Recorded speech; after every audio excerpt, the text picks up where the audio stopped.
Legenda Tadulako Bulili. Kisah dari Sulawesi Tengah.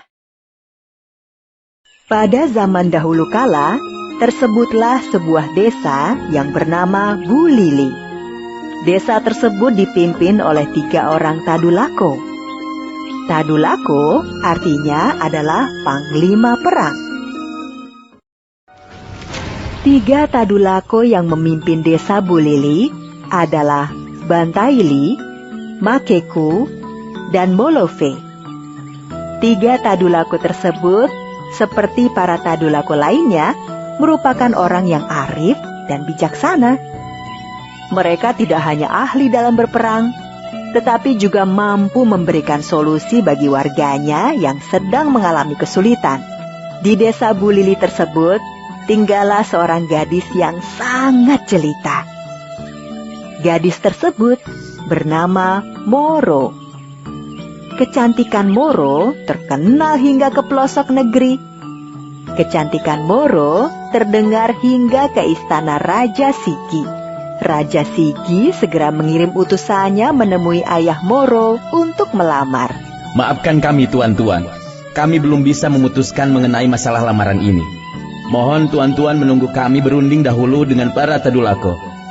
Baiklah, kami menghargai adat yang berlaku di desa ini.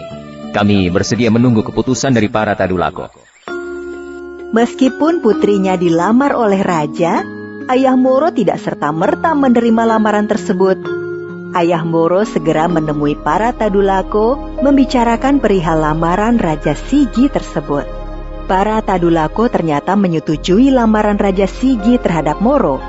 Rombongan Raja Sigi segera datang ke desa Bulili untuk melangsungkan pernikahan dengan Moro. Pesta pernikahan digelar secara besar-besaran.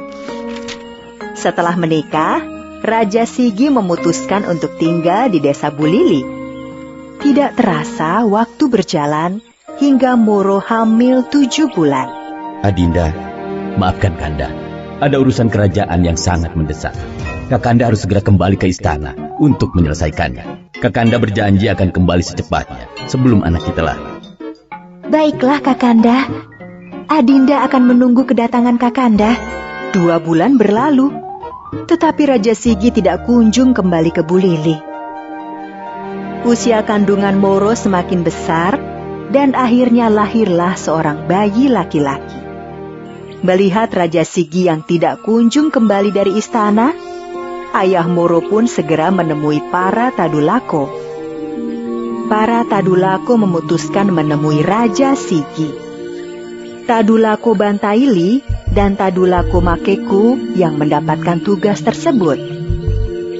Tadulako Bantaili dan Makeku segera berangkat ke istana Raja Sigi. Namun, bukannya sambutan ramah yang mereka terima. Hei, kalian berdua, ada apa datang ke sini? Maaf Yang Mulia Raja Sigi, apa tidak sebaiknya kita berbicara di dalam istana? Tidak perlu, katakan saja, apa maksud kalian datang ke sini? Maaf Baginda, kedatangan kami ke sini adalah untuk menyampaikan kabar gembira bahwa Permaisuri telah melahirkan bayi laki-laki. Karena itu, kami bermaksud meminta 1 lumbung padi untuk putra Baginda yang baru saja lahir. Mendengar berita baik tersebut, Raja Sigi bukannya gembira, tetapi justru sangat marah. Kalian jangan menipuku. Pasti penduduk Bulili sedang kelaparan sekarang, sehingga kalian meminta lumbung padiku.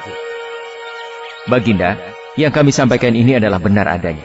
Lumbung padi itu adalah untuk putra Baginda sendiri, bukan untuk penduduk kampung Bantai. Raja Sigi sepertinya sedang memikirkan sesuatu. Baiklah, jika kalian menginginkan lumbung padi, ambillah di belakang sana. Itu pun jika kalian mampu membawanya. Tadulako Bantaili dan Makeku sangat marah karena telah diremehkan oleh Raja Sigi. Tanpa bicara, mereka langsung pergi ke belakang istana dan mengangkat lumbung padi yang sangat besar. Tadulako Bantaili dan Makeku membawa lumbung padi tersebut melewati depan Raja Sigi tanpa berbicara sedikit pun.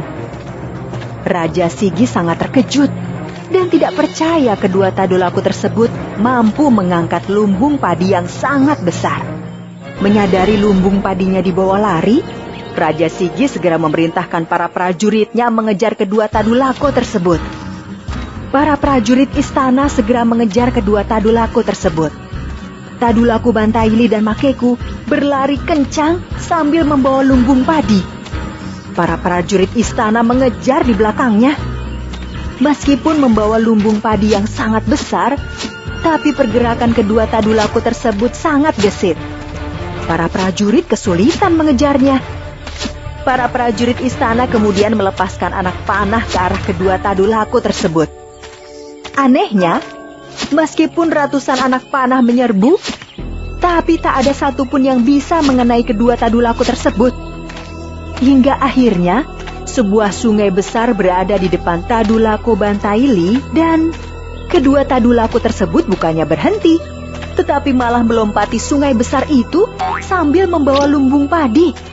Para prajurit terheran-heran melihat kedua Tadulako itu mampu melompati sungai yang besar sambil membawa lumbung padi yang besar.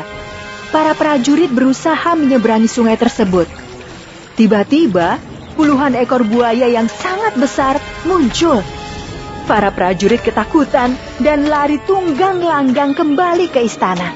Tadulako Bantaili dan Makeku berhasil membawa lumbung padi itu ke Bu Lili dan meletakkannya di samping rumah Moro.